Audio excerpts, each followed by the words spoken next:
J'ai été envoyé en tant qu'étudiant au Bénin pour faire de la médecine, mais j'ai découvert que ce n'était pas ma vocation et donc j'ai dû changer de filière. J'ai dû faire des études d'informatique, surtout en sécurité informatique. Et à ce moment-là, je me suis lancé corps et âme dans ce projet-là. Donc je me suis lancé avec le peu de moyens que j'avais. Je n'avais plus de bourse évidemment. On a entrepris pendant 7 mois et nous avons connu un échec lamentable. Ça n'a pas été facile, mais on a appris énormément. Le Covid est venu et a impacté énormément de manière négative toutes nos activités. Et donc c'est à ce moment-là que j'ai décidé, après plus de 10 ans à l'étranger, au Bénin, de rentrer à Djibouti, en n'étant pas sûr aussi que j'allais rencontrer des opportunités intéressantes. Et donc j'ai pris un billet aller-retour et je n'ai jamais utilisé ce billet de retour.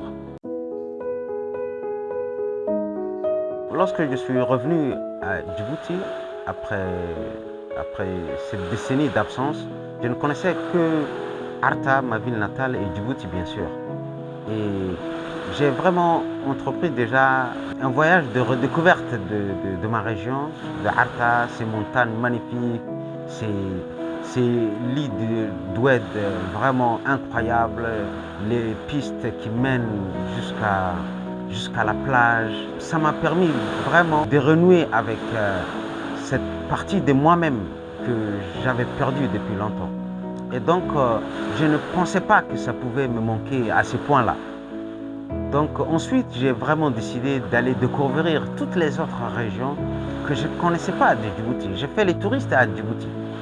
Donc, j'ai commencé par Tadjoura, une région dont j'ignorais totalement. Je la connaissais de nom. Et donc, à ce moment-là, je suis parti à Tadjoura. Ça a été le début de ce grand voyage de Dalmar pendant 7 mois. Donc, j'arrive à Tadjoura, la ville blanche, une ville mythique, la plus ancienne de Djibouti. Je découvre une ville au bord de la mer, une mer accessible en 5 minutes. Ça m'a donné envie de découvrir ce qu'il y a au fond de la mer. Et donc j'ai appris à Cheikh Mohamed à nager. Bien sûr, j'avais peur, mais quand même j'ai appris parce que j'ai vu des vidéos de tous ces fonds marins. Et donc je me suis équipé petit à petit, j'ai plongé. Ensuite, je suis parti dans les autres destinations. Aranda, avec son climat et son environnement assez similaire à Arta. Et donc je me suis retrouvé chez moi là-bas. C'était vraiment incroyable. Je suis ensuite monté un peu plus haut à Oudaï avec sa forêt millénaire, un climat clément, peu importe la période, que ce soit en été ou en hiver. C'est vraiment une destination incroyable qui m'a marqué. Ensuite, j'ai vraiment entrepris le reste du temps à découvrir toutes les autres régions, que ce soit le lac Assal, des coins aussi reculés. Hangadé, par exemple, je ne connaissais pas cet endroit-là. C'est au niveau des Alols, un site vraiment incroyable. J'ai été là-bas. Un de ces voyages, ça a été vraiment celui qui m'a mené à Madeho. Madeho, c'est en plein milieu de Mabla. C'était vraiment une route difficile, mais arrivé sur place, tout est totalement différent. Les espèces, les criquets sont totalement différents. L'environnement est totalement différent. Il y a un canyon gigantesque qui est là-bas, qui a une profondeur de 300 à 400 mètres. J'ai bu le lait de vache de la communauté sur place. J'ai été hébergé dans cette communauté-là. J'ai passé quelques nuits là-bas. C'était vraiment incroyable. Et voilà à peu près quelques voyages qui m'ont mené à avoir ce déclic de Dalmar. On a choisi le nom de Dalmar pour illustrer parfaitement ce qu'on veut faire vivre aux touristes et à nos utilisateurs. Dalmar, c'est l'idéal, c'est faire en sorte que nos utilisateurs puissent découvrir Djibouti, tous les recoins de Djibouti. Dalmar est un mot somali qui veut dire celui qui a connu et qui a vécu dans plusieurs pays.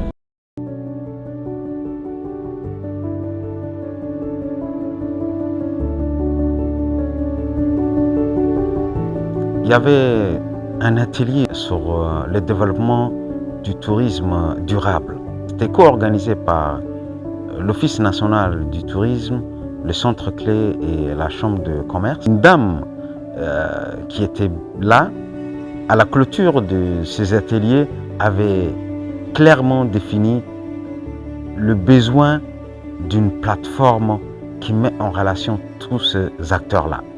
Et c'est là où je me rappelle très bien, j'avais noté, c'est ça l'idée avec qui je vais entreprendre à Djibouti. Vers septembre 2022, il y avait un hackathon qui était prévu au Clé, organisé par l'Office national du tourisme. Moi, je me disais, il faut coûte que coûte que je sois prêt à ce hackathon-là. J'ai intégré le programme d'incubation du Centre Clé. Dès le début, j'ai été accueilli, bien sûr, par les différents membres du Clé, que ce soit les directeurs des opérations, M. Chihim, M. Eid aussi, chargé du développement sectoriel, et ceux que j'ai côtoyés le plus, M. Abder et M. Ibrahim, à qui j'ai vraiment interagi pendant tous ces mois d'incubation. Le Clé nous a accompagnés au niveau de l'acquisition de certaines compétences clés. Ensuite, le Clé nous a accompagnés sincèrement au niveau de la légalisation juridique de notre entreprise. Et le Clé nous a permis d'assister à énormément d'événements qui ont lieu en son sein et à l'extérieur aussi. Le rôle des incubateurs, des accélérateurs est vraiment important dans le milieu de l'entrepreneuriat parce qu'ils ont un rôle catalyseur de toute cette dynamique des jeunes qui ont des idées plein la tête et qui veulent résoudre énormément de challenges dans leur société et dans leur pays.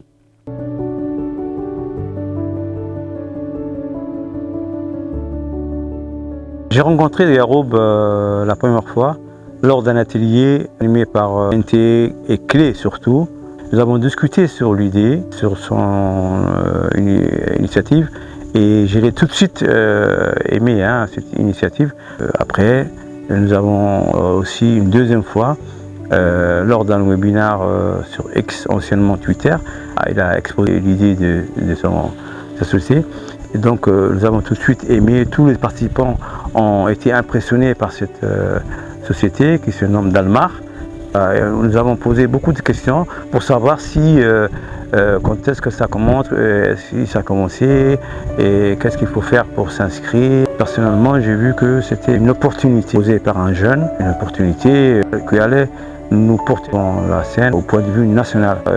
Yaroub a introduit ici une initiative importante, veut être une plateforme pour tous les campements du pays pour qu'ils mettent leurs informations complètes et que les clients djiboutiens ou étrangers trouvent ces informations.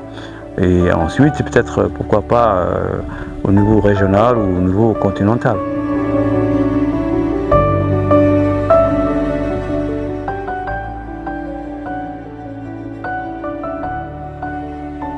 Depuis le début de l'aventure Dalmar, c'était une aventure incroyable, mais pas facile. Depuis le début, j'entrevois Dalmar comme une solution qui va référencer tous les professionnels du secteur à Djibouti et bien au-delà. Notre ambition à Dalmar, c'est de faire connaître cette Afrique méconnue.